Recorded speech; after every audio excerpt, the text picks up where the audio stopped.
सरदार जी को fire brigade में नौकरी मिल गई।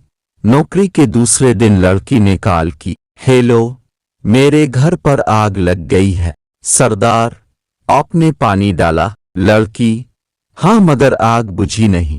सरदार, फिर हमने आकर कौन सी पेप्सी डालनी है, हम भी तो पानी डालेंगे।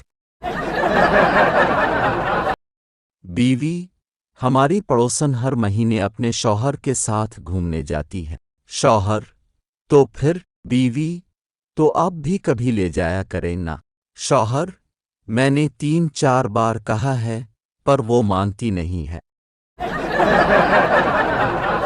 बेगम, सुनो जी, लड़का पैसे उड़ाने लगा है, जहां छुपाती हूं ढूंढ लेता है।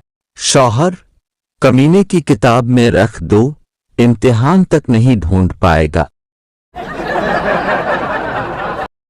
ताज़ा तरीन, पाकिस्तान के एक बुक स्टॉल पर एक किताब देखकर अमेरिकी डॉक्टर को हार्ट अटैक हो गया। किताब का उन्वान था 30 दिन में डॉक्टर बनिए, कीमत 120 रुपए।